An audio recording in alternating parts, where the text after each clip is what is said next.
Hola, buenos días. Mi nombre es María Dolores Gómez. Mis directores de tesis son el doctor Enrique Pacheco y el doctor Isidro Viracosta y la doctora Encarnación Fernández del Palacio. Nosotros la verdad es que un poco nos centramos en el impacto del empoderamiento del paciente, una palabra que tanto está en auge en los últimos tiempos, en la evolución del síndrome coronario agudo. Si vas a meter, pues yo para esto. Ahora. ¿Por qué? Pues la prevalencia, como todos sabemos, de la enfermedad coronaria a nivel mundial es muy elevada. Por otro lado, en Europa casi 1,8 millones de muertes se deben a enfermedades coronarias, un 20% de todas las defunciones totales. Y en España, según los datos del Instituto Nacional de Estadística, en el 2018 fallecieron 32.046 personas de enfermedades isquémicas del corazón. Por lo tanto, todas las guías de prevención europeas hablan de la prevención de los factores de riesgo como un papel crucial para evitar el impacto de las enfermedades cardíacas. Por lo tanto, la prevención de la enfermedad cardiovascular, definida como todas las acciones coordinadas,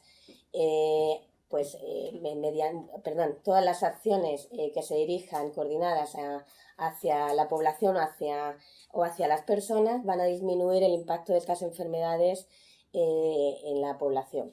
La prevención debe dirigirse, por un lado, a la población general mediante la creación o promoción de hábitos saludables y, por otro lado, al individuo, sobre todo en pacientes con enfermedades cardiovasculares establecidas o en pacientes con riesgo de enfermedad cardiovascular medio, o sea, moderado o alto, ¿no? Y las guías también hablan de la eficacia de esta prevención, ¿no? Por otro lado, madre mía, si es que me estoy yendo. El empoderamiento del paciente se puede definir como el proceso mediante el cual las personas adquieren un mayor control sobre las decisiones y acciones que afectan a su salud, ¿no? Es la última definición dada por la Organización Mundial de la Salud. Los objetivos del empoderamiento son fomentar la autonomía de las personas e impulsar las capacidades de estas, ¿no? Promoviendo pues, el autocuidado. ¿Por qué nosotros decidimos hacer esto? Es verdad que en el Instituto Cardiovascular del Hospital Clínico ya existe una unidad de educación cardiovascular dirigida por una enfermera que se dedica sobre todo a los pacientes con cardiopatía isquémica y a los pacientes con patología valvular. Pero es cierto que nos encontramos con dos problemas. Uno, el desconocimiento de la enfermería sobre todo de las unidades de hospitalización, incluso también de las de atención primaria, de los hábitos de vida de los pacientes durante el ingreso y el alta, y por otro lado la deficiencia en la continuidad asistencial. Es decir, todos los pacientes que se nos van, hay un periodo de transición entre el alta y cuando vuelven a las consultas monográficas de cardiología o incluso cuando vienen a rehabilitación, que el paciente se encuentra solo en ese caminar, ¿no? Es decir, pues tiene muchas dudas con respecto a medicación, a nutrición, actividad física que pueden realizar, etcétera. Entonces, vimos una oportunidad para poder hacer algo sobre esto, ¿no? ¿Cómo podemos medir el empoderamiento? Hay una medición directa a través de una escala que ya en el SMAL, en la Universidad de Manchester, en 2012, en su tesis doctoral, la desarrolló, y en España la doctora García Martín hizo una adaptación transcultural de la misma, y además aprovechamos que la utilizó para patología cardiovascular. Por lo tanto, este trabajo para nosotros adquiere una relevancia muy importante en nuestro estudio, y por otro lado también se puede medir como resultado de su cambio, es decir, pues a través de la calidad de vida, de aspectos nutricionales, ejercicio, medicación, dependencia del paciente y estado emocional. ¿Qué aspectos no tenemos que medir? Pues ya las guías, tanto del 2021 como del 2016, de la prevención de enfermedades cardiovasculares en la práctica clínica, nos hablan de la importancia de la ansiedad, depresión y estrés para el desarrollo de enfermedades cardiovasculares, la actividad física como uno de los pilares importantes, la nutrición, la adherencia a la medicación. Hay que tener en cuenta que el 25% de los pacientes con cardiopatía isquémica abandonan la medicación aproximadamente a los 6 meses, porque es verdad que es medicación con muchísimos efectos secundarios. Presencia de factores de riesgo cardiovascular que hay que tener muy en cuenta: hipertensión, dislipemia, diabetes mellitus, tabaquismo, alcoholismo, obesidad versus sobrepeso. Y luego también hay que tener en cuenta las recomendaciones que dan las guías sobre estrategias de prevención en el contexto del ingreso hospitalario agudo, ¿no?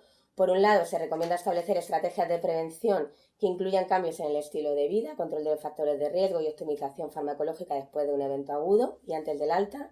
Por otro lado, se recomienda también los programas preventivos dirigidos a lo mismo, optimización terapéutica, adherencia y control de los factores de riesgo para pacientes con enfermedad cardiovascular establecida para reducir su recurrencia, y se consideran los programas dirigidos por enfermeras y otros profesionales de salud sobre prevención de enfermedad cardiovascular en los diferentes contextos sanitarios.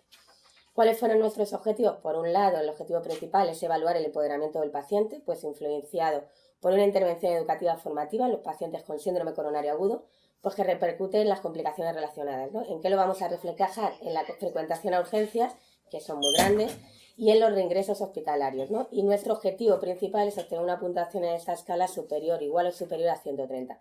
Por otro lado, como objetivos secundarios tenemos muchos, pues evitar ver las diferencias entre los grupos de la frecuentación a urgencias y a consultas, identificar aspectos específicos de la escala de empoderamiento, pues para ver la variabilidad interobservador, valorar la evolución de la enfermedad, pues en cuanto a la calidad de vida, relacionada con todos los ámbitos, ¿no? Adherencia, evaluación psicológica, grado de dependencia del paciente, aumentar los conocimientos de los pacientes ingresados en las dos unidades que van a formar parte del grupo, fomentar la adquisición de hábitos saludables, aumentar la adherencia terapéutica y aumentar la percepción del estado de salud y, por lo tanto, aumentar la calidad de vida y disminuir el miedo y la ansiedad, que está muy elevada en este entorno de la cardiopatía isquémica. ¿Cuál va a ser nuestra hipótesis? Bueno, pues el empoderamiento y el nivel de dependencia del paciente va a mejorar la calidad de vida, van a disminuir el estado de ansiedad y miedo de los mismos, y por lo tanto va a disminuir los reingresos hospitalarios y la frecuentación a urgencias hospitalarias. El estudio es un estudio observacional prospectivo con grupo control, utilizando intervención en el grupo de estudio. La población a estudio son pacientes ingresados en las unidades de hospitalización del Hospital Clínico San Carlos dentro del ámbito del Instituto Cardiovascular, que son, por un lado, la unidad de hospitalización de la Segunda Norte, que eso es totalmente servicio de cardiología, y luego hay 11 camas.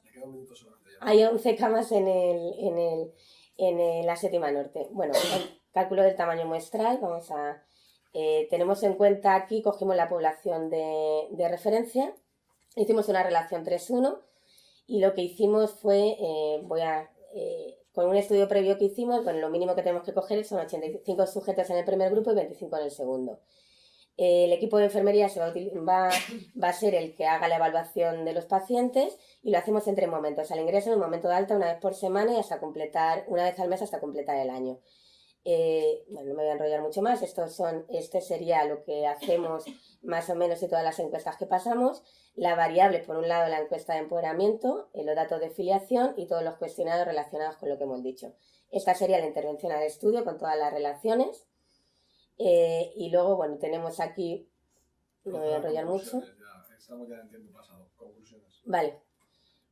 Voy a las conclusiones, que bueno, básicamente nosotros en el análisis de los datos hemos hecho solamente una primera fase donde analizamos el empoderamiento de los pacientes en el año 2019, y vimos que los pacientes efectivamente necesitaban unas intervenciones educativas, tanto en síndrome coronario agudo como insuficiencia cardíaca, y el resto pues está ahora mismo en trabajo de campo, o sea que nada.